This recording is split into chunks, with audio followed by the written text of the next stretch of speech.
I've been thinking a lot about One Piece lately. I can't put my finger on exactly why. It could be that one of the other big three shonen series just crashed and burned, or maybe I'm just missing the simple enjoyment that the early episodes provided, but either way, I've been meaning to make a video about it for some time now. So when the fine folks at Bandai Namco offered me a frankly absurd amount of money to do a video promoting One Piece Treasure Cruise, which I was already gonna do anyway, I of course jumped at the opportunity. And yes, that does mean that Bandai Namco has sponsored and approved this video, which I have to say for legal reasons. I only agreed after doing my due diligence and seeing if this was something that I'd actually want to endorse, of course. Honestly, I was a little skeptical seeing as this is a phone-based game you can play on your phone, but One Piece Treasure Cruise feels like an impressively solid full-featured MMO. It has great production value, a ton of content, and a big world to explore. There's no cow clicking to be found here. Now you might think it's a bit weird for someone like me, a staunch decrier of dumb anime like Sword Art Online,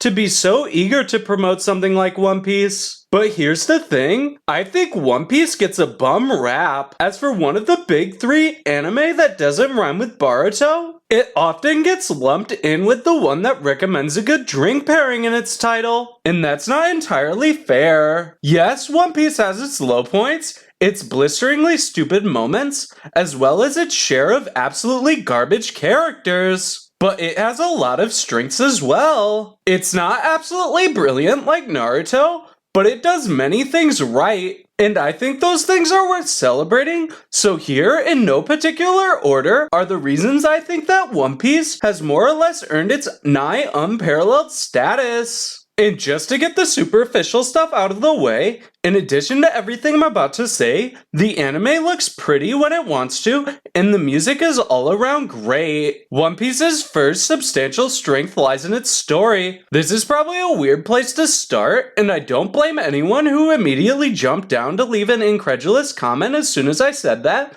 but hear me out. In concept, the world of One Piece is pretty goddamn cool. An anachronistic blend of the modern world in the mid-1600s run by societies of marines and pirates with crazy superpowers. It's a world comprised of many different, at times diametrically opposed cultures with a rich, detailed history and mythology. In execution, the story of One Piece is an absolute mess, meandering about between filler arcs, even in the manga, and largely unnecessary plot points, unsure of what parts of the lore it should focus on, and what should be left in the background. Having all those details in place does make the world feel alive though, and the visual design of the world itself is really freaking cool. The Grand Line is one of my favorite locales in all of anime, and one of my favorite things about One Piece Treasure Cruise is that it's one of the rare One Piece games that lets you explore that world fully. Plus it actually filters out a lot of the chaff in the story, and lets you experience it at your own pace. The way that One Piece meanders about may hurt it as a linear narrative, but as a game story it works shockingly well. If there's one thing One Piece had going for it though, it's that it had a clear, specific conclusion in mind from the beginning. Do you have any idea how rare that is in a long-running shonen series that's not about sports? Toriko wants to find God, whatever that is, and eat it, whatever that means. Ichigo Kurosaki wants to stop being a soul eater? To get with Rukia? Oh no, that doesn't happen. Drink Bleach? Maybe that's where the title comes from. Honestly, I have no idea. Naruto wants to be the Hokage. Honestly, Japanese people should stop making up words and have realistic goals for their characters. And Asta wants to be the Wizard King, which is basically just ripping off One Piece. Unlike these guys, One Piece doesn't mess around. Luffy wants to be accepted by Shanks and earn the respect of his peers. And not in some nebulous metaphorical sense, he has a tangible, quantifiable goal of finding the One Piece and becoming king of the pirates. Luffy wants to be a goddamn pirate. In fact, our introduction to the character is him stabbing his own face and saying he wants to be a pirate. An introduction that does a fantastic job of conveying to us the mischievous side of him as well as the ambitious side. Basically what he's all about. And we know that the very end of the series will be intrinsically connected to how it begins here. And all through the nonsense tangents that the series goes on, he's always moving towards that goal. Making friends, proving his strength to the people of the Grand Line time and again, and slowly, but surely, learning what it takes to succeed in life, and what it really means to be a leader. The meaning posited by the series, friendship and cooperation, might be a little, well, a lot hokey, and you know what? It's a fine message for a kids show to be about, and I admire One Piece for sticking to its guns on it. And as a theme, it's reflected very strongly in Luffy's character arc. A lot of people don't like Luffy much as a character, and I can see why. But in my opinion, he's a well-conceived protagonist. He feels alienated due to factors beyond his control, and as a result, he lashes out at the world around him. Something that a lot of kids can relate to. But unlike many of the villains he faces, and the series is very good at setting up its villains as foils for Luffy, even if it doesn't usually know what to do with them after that. Luffy doesn't want to hurt people, he just wants them to like him. And he acts out as a way of getting their attention, because he doesn't know any other way. The inciting incident for the story, Luffy stealing the Gum Gum fruit, is the ultimate example of Luffy trying to do everything on his own. And things only turn out okay in the end because Shanks comes to help him out. In each successive arc, Luffy is forced to rely more and more on others. At first he does so begrudgingly, but as time goes on, he really comes to care for his friends. And eventually, he reaches the point where he starts trying to help them out when they're in trouble. And along the way, he goes from being an idiot kid who doesn't really understand what being the Pirate King even means, to a real leader who's fully capable of taking up the role, and he delivers a lot of preachy speeches about how important friendship is to the villains because whatever strengths the story might have, subtlety is not one of them. But if One Piece has such a clear focus, then why is it all over the place? The simple and somewhat reductive explanation is publisher interference. This thing was making money hand over fist, and Shonen Jump wanted to keep making that money, so Oda the mangaka had little choice but to keep the story going, expanding its middle into the bloated mess we have today. And no character is more representative of that problem than Usopp. Usopp sucks, and I hate him so goddamn much. But I am trying to focus on the positive here, so I'll be brief in explaining why. When One Piece was originally conceived, Usopp didn't exist. Oda's editors advised him that the story needed a rival character, and by advised, I mean he said, "We won't publish this unless you change it." So Oda created Usopp to be Luffy's opposite in almost every way. There are two huge problems with this. Firstly, that's already the role many of the series' minor and major villains fill. From Buggy to Lucci to Katakuri to Big Mom and beyond. Luffy has plenty of foils, almost all of them more fun to contend with. Secondly, the way Usopp is written just doesn't work. Like Luffy, he experienced a personal tragedy and comes from a highly stigmatized family. But he's good at everything and everyone likes him. This term gets bandied about a lot, often and accurately, but Usopp has a bad case of the Gary Stews, which would be tolerable if he was just a one-note character meant to piss Luffy off and motivate him to be better. But Usopp and Luffy's friendship is built as the emotional core of the entire story, and he's too much of an insufferable ponce for that to ever work. But Oda and Shonen Jump didn't seem to get that memo. Because as the series goes on and Usopp tests better with audience, Usopp and his shitty family become the driving force behind the bulk of the plot. Everything becomes Usopp this and Sogeking that, even though last I checked, the show was still called One Piece. And it's a crying shame because there are so many infinitely more interesting characters to build stories around. Even if you think its leads are the worst characters in the world, as many weebs do, you can still enjoy the show because One Piece has one of the strongest supporting casts out there. As anyone who's watched my videos for more than 10 minutes knows, I'm not exactly the best at remembering character names, especially not in Japanese. But looking back at Naruto years after I last seriously watched it, I'm amazed to know just how many of the characters I can remember off the top of my head. From Carrot to Shirahoshi to Vivi to Rebecca, especially Rebecca, every one of the girls from the Grand Line manages to leave a deep and lasting impression on you as a viewer. And the same goes for the guys like Jinbei and Trafalgar D. Waterlaw.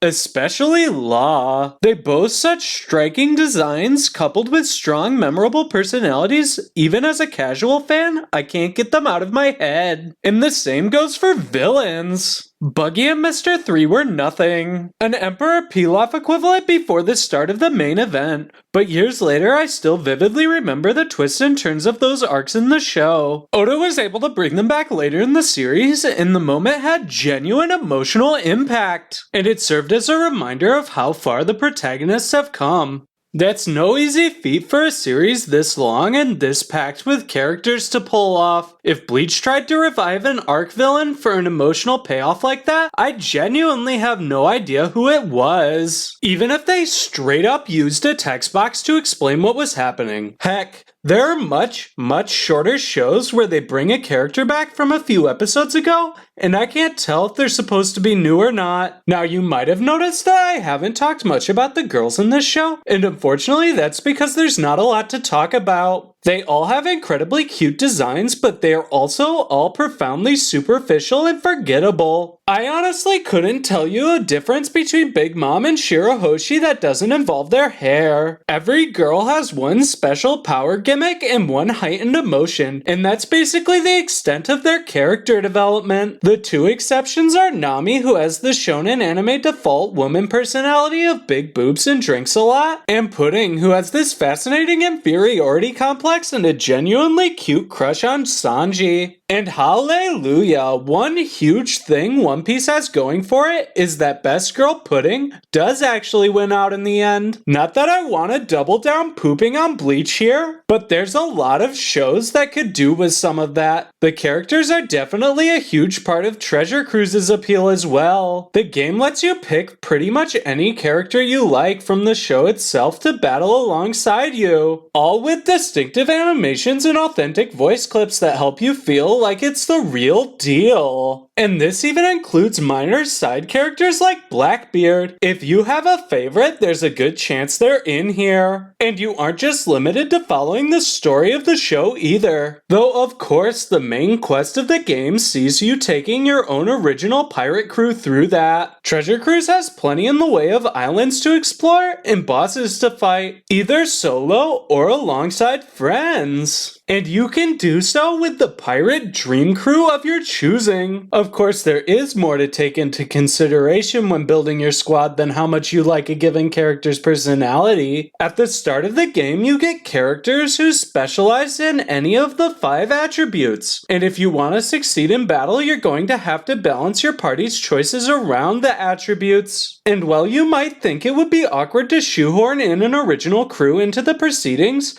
the game does a very effective job at writing around you. All writing strengths aside, Devil Fruit's the unique magic fruit that the various characters use to fight is definitely the biggest thing that One Piece the show has going for it. You can't deny that it has some rad-ass fights as a result of these powers. The rule of cool is a very important factor in any fighting anime, and Devil Fruits are incredibly cool. And not just visually cool like the stupid over-designed swords from Bleach and SAO, Devil Fruits are conceptually cool, like stands from JoJo. Each one has a ridiculously specific application, and makes your mind race with innovative ways to use them and beat them. One of my favorite fights in the whole series is pretty inconsequential, the battle between Law and Smoker during Punk Hazard. But despite the lack of dramatic stakes, it builds on what happened before in some really cool ways, and has some very creative applications of both characters' powers. The whole thing is basically a waiting game. Smoker has this extremely powerful ability to keep enemies at bay by becoming smoke, but Law has the equally dangerous ability to control people's bodies by cutting them.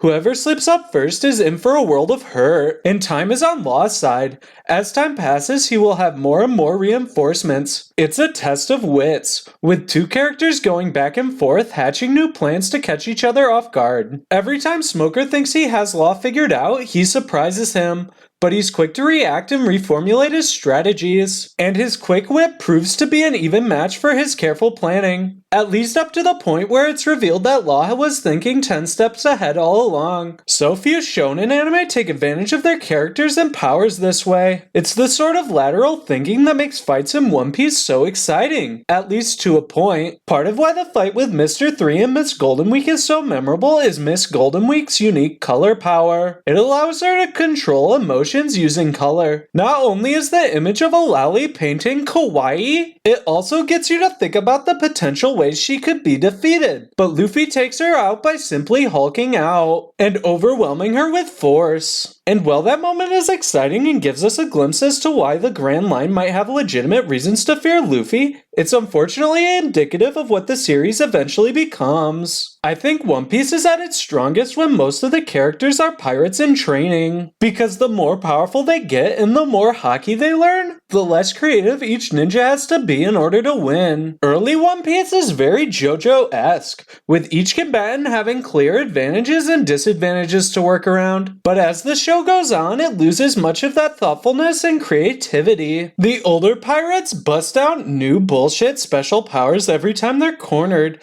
turning fights into childish games of nonsensical one-upsmanship. And all the big fights end with Super Saiyan battles between huge super forms that are for the most part thoroughly unimaginative and pretty boring. There are definitely echoes of what the series once was, and the fights are still fun for the most part, but not in the same way as the early stuff. And coupled with the story bloat, it really hurts post-time skip One Piece. I'm in this to see fights between clever pirates, not almighty wizards. And the show has enough in common with Harry Potter already. I should talk about that in another video. But that element of creativity doesn't necessarily have to be lost, because One Piece's striking visual elements and creative action scenes have one other huge benefit. The series lends itself very well to video game adaptations.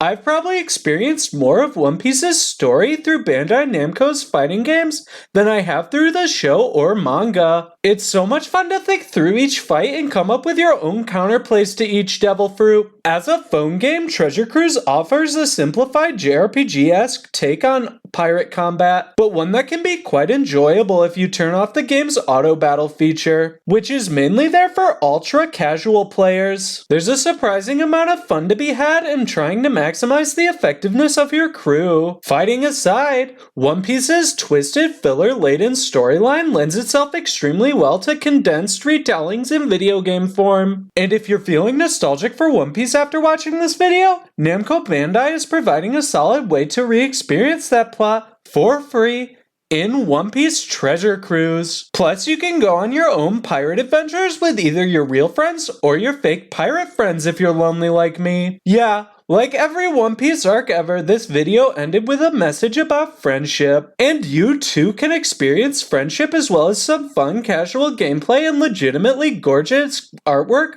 by giving One Piece Treasure Cruise a shot. You can do so by following the link on screen or at the top of the doobly-doo. Or if all the talk about fun anime fights got you pumped, you might get a kick out of my analysis of the Deep Sea King fight from One Punch Man. And of course, if you enjoyed this video or that one, and you want to keep seeing more like them, be sure to hit the subscribe button and turn on notifications to catch everything I put out. Thanks for watching, and a special thanks as always to my wonderful and supportive patrons. You guys are the best. Until next time, I'm Jeff Thu, professional poop bag, signing out from my mother's basement. Date bio!